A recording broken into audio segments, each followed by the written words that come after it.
বন্যা নিয়ন্ত্রণে সিলেটে সেনাবাহিনীর সঙ্গে যোগ দিয়েছে নৌবাহিনীর নৌকা ও ডুবুরিরা। পানির নিচে ৮০% এলাকা।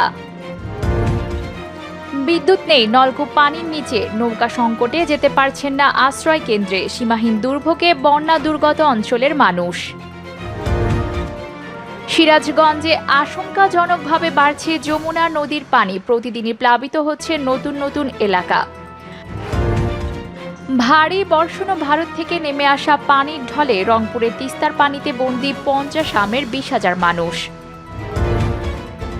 এতক্ষণ শুনছিলেন আমাদের হাতে থাকা এই মুহূর্তে বন্যা পরিস্থিতি নিয়ে প্রধান শিরোনাম। এবার চলে যাচ্ছি বিস্তারিত সংবাদ। ভয়াবহ বন্যার কবলে পড়েছে দেশের পূর্বাঞ্চল।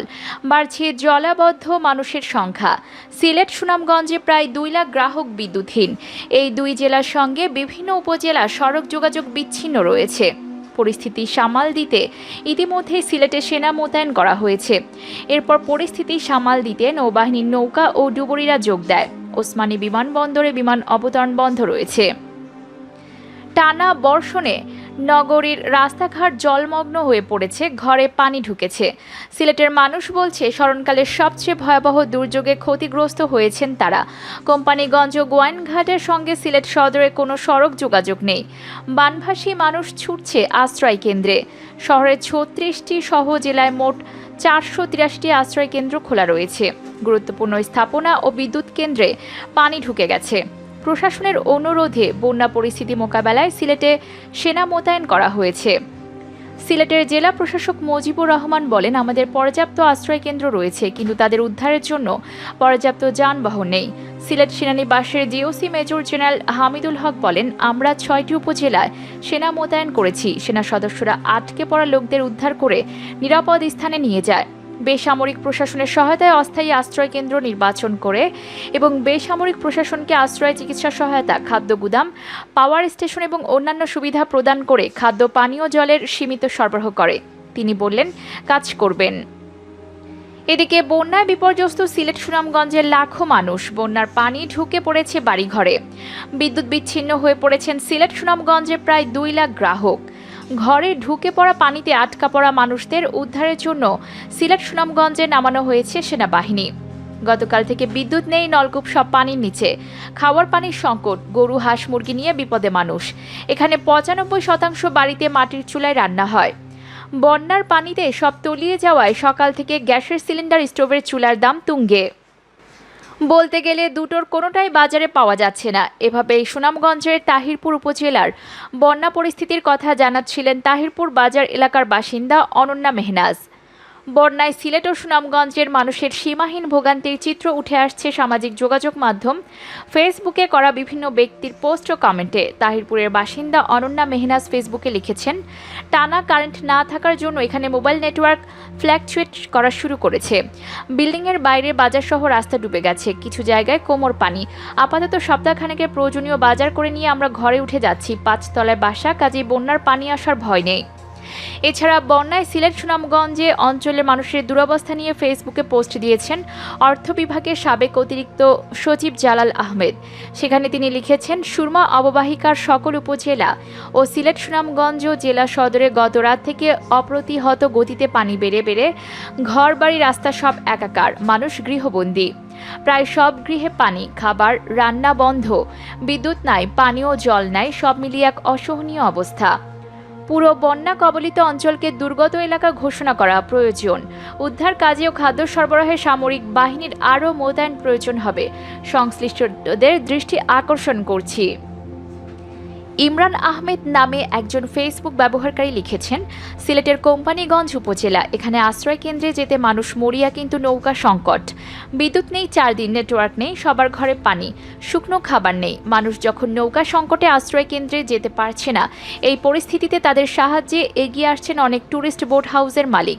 ট্যুরিস্ট বোটগুলো এখন সেখানকার স্থানীয় জনগণের থাকার আবাসন হিসেবে ব্যবহার করছেন বেশিরভাগ ট্যুরিস্ট বোটের মালিকেরা। অপরদিকে ভারী বর্ষণে সিরাজগঞ্জের যমুনা নদীর পানি বৃদ্ধির সঙ্গে সঙ্গে অভ্যন্তরীণ নদ নদীর পানিও বাড়ছে। এতে নিম্নাঞ্চলের বিভিন্ন ফসল ডুবে গেছে, প্লাবিত হচ্ছে নতুন নতুন এলাকা। গত 24 ঘন্টায় 31 সেন্টিমিটার পানি বৃদ্ধি পেয়ে বিপদসীমার 46 সেন্টিমিটার নিচ দিয়ে প্রবাহিত হচ্ছে। যমুনা নদীর পানি বাড়ায় সিরাজগঞ্জের কাজীপুর, বেলকুচি, শাহজাদপুর, চৌহালি ও সদর উপজেলার বিভিন্ন এলাকা ডুবে গেছে। এতে বাদাম ও পাট সহ বিভিন্ন ফসলের ক্ষতি হয়েছে। এ ব্যাপারে সিরাজগঞ্জে পানি উন্নয়ন বোর্ডের নির্বাহী প্রকৌশলী শফিকুল ইসলাম জানান, জেলার কোথাও ঝুঁকিপূর্ণ বন্যা নিয়ন্ত্রণ বাঁধ নেই, তবে নদী তীরবর্তী কিছু এলাকায় ভাঙন অব্যাহত রয়েছে। পানি বৃদ্ধি অব্যাহত থাকলে যমুনার পানি বিপদসীমা অতিক্রম করতে পারে। শেষ করছি তিস্তা পাড়ের বন্যার খবর দিয়ে। রংপুরে টানা ভারী বর্ষণ ও ভারত থেকে নেমে আসা পানির ঢলে তিস্তা নদীর পানি বিপদসীমার ওপর দিয়ে প্রবাহিত হচ্ছে। তিস্তা পাড়ের বন্যা কবলিত মানুষ বাড়িঘর ছেড়ে পানি উন্নয়ন বোর্ডের বাঁধে আশ্রয় নিচ্ছে। পীরগাছার 2টি ইউনিয়ন, কাউনিয়ার 4টি ও গঙ্গাচড়া উপজেলার 6টি ইউনিয়নের তিস্তা নদীর তীরবর্তী ও দুর্গম চরাঞ্চলের গ্রামগুলোতে প্রবেশ করেছে বন্যার পানি। পানিবন্দী হয়ে পড়েছেন 50টি গ্রামের 20,000 মানুষ। অনেকে বাড়িঘর ছেড়ে পানি উন্নয়ন বোর্ডের বাঁধে আশ্রয় নিচ্ছেন। রংপুর পানি উন্নয়ন বোর্ডের কন্ট্রোল রুম সূত্রে জানা গেছে, আজ সকাল 9টায় তিস্তা ব্যারেজ পয়েন্টে নদীর পানি বিপদসীমার 17 সেন্টিমিটার ও কাউনিয়া পয়েন্টে নদীর পানি বিপদসীমার 5 সেন্টিমিটার উপর দিয়ে প্রবাহিত হচ্ছে। তিস্তা নদীর পানি বৃদ্ধির কারণে জেলার গঙ্গাচড়া উপজেলায় নদী ভাঙন তীব্র আকার ধারণ করেছে। গত 24 ঘন্টায় 25টি বাড়ি ও আবাদি জমি নদীগর্ভে বিলীন হয়ে গেছে। হুমকির মুখে পড়েছে শিক্ষা প্রতিষ্ঠান, হাট বাজার সহ শত শত ঘরবাড়ি। পানি উন্নয়ন বোর্ড দুর্গম চরাঞ্চলের লোকজনদের নিরাপদ আশ্রয়ে যাওয়ার জন্য মাইকিং করছে। গঙ্গাচড়ার লক্ষ্মীটারি ইউনিয়নের পশ্চিম বাগেরহাট এলাকায় কয়েকশো বাড়িঘর ডুবে গেছে। ক্ষতিগ্রস্ত হয়েছে রাস্তাঘাট ও জমির ফসল। দুর্ভোগে পড়েছে প্রায় 20,000 মানুষ। পশ্চিম বাগেরহাট এলাকায় সোলেমান মিয়া বলেন, 1 সপ্তাহ ধরে বাড়িঘরে বন্যার পানি প্রবেশ করায় রাস্তায় বাস করছি। অনাহারে অর্ধাহারে মানবেতর দিন কাটাচ্ছে। সরকারিভাবে কোনো ধরনের সহযোগিতা পায়নি। তিস্তা নদীর পানি গত 5 দিন ধরে বাড়ছে। গত বুধবার থেকে তিস্তা নদীর পানি গঙ্গাচড়া পয়েন্টে বিপদসীমা অতিক্রম করেছে। এতে উপজেলার 6টি ইউনিয়নের 30টি গ্রাম 2 থেকে 3 ফুট পানিতে বন্যা কবলিত হয়েছে। কোলকন্দ ইউনিয়নের 5 নম্বর ওয়ার্ডের বিনিয়া চরের পশ্চিম পাড়ায় ডান তীর রক্ষা বেড়িবাঁধে ভাঙন দেখা দিয়েছে। ভেঙে যাচ্ছে বাঁধ, বাঁশঝাড়, জমি ও বসতবাড়ি।